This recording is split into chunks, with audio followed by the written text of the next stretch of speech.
The purpose of this video is just to explore the drawing tools that are available in Google Docs. So I have just a couple examples so that we know where we're going. So in this one, I have the state of Nevada, and I've been labeling a few of the counties. And this one where Lyon is pretty small, I have an arrow that's there. And then I used WordArt to add in Home Meads, Nevada. And then I have another example, a picture of a happy teacher, and then a shape that's a heart, and then just a funny saying, this is how I feel when they get it. Okay, so let's look at how these are done and what your requirements are for this assignment. So I'm going to go Insert, Drawing. And these are the tools that you have available for you across the top. So under Actions, you can actually download the image when you're done as a JPEG, a PNG, so that you could use it in something else. Here's where you can put in your word art, and you can use the Snap to Grid. Okay, so first of all, I'm going to find an image on the internet that I want to use. And you've got all these different options here. So I'm going to search for Thanksgiving's coming up, so let's do a turkey. All right, so let's pull that in.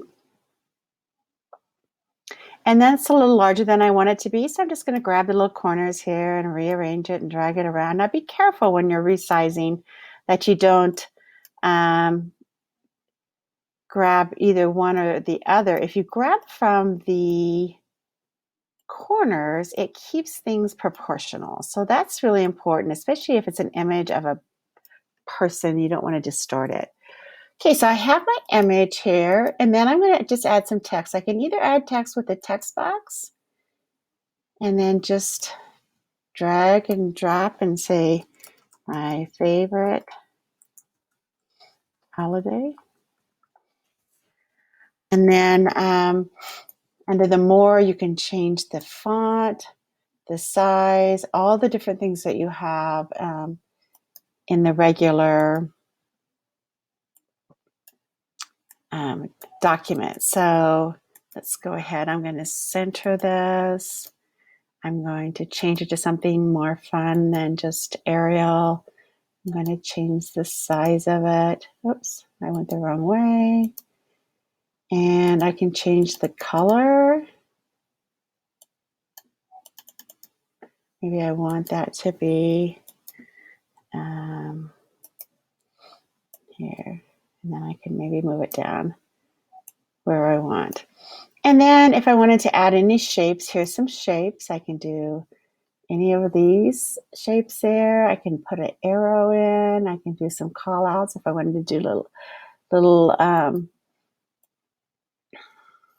so the turkey might say, not my favorite holiday.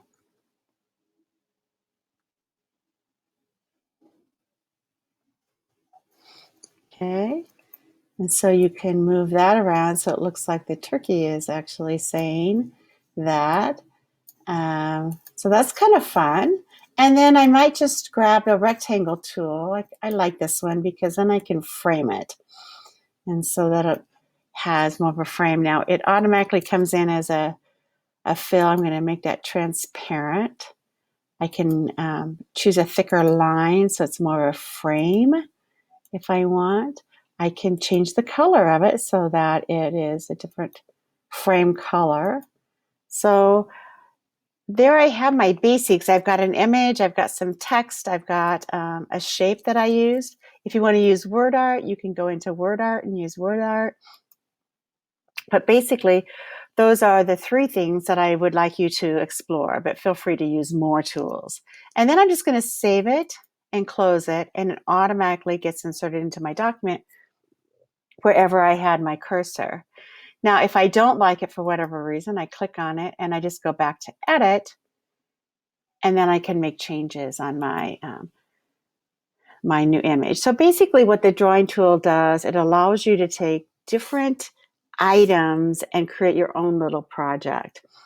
If you need to label something or to put some things in order, you can do order and move things forward and backwards.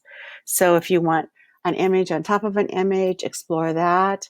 So there's a lot there, but it's really nice to know. And your kids will love doing this, even if you're not that enamored with it.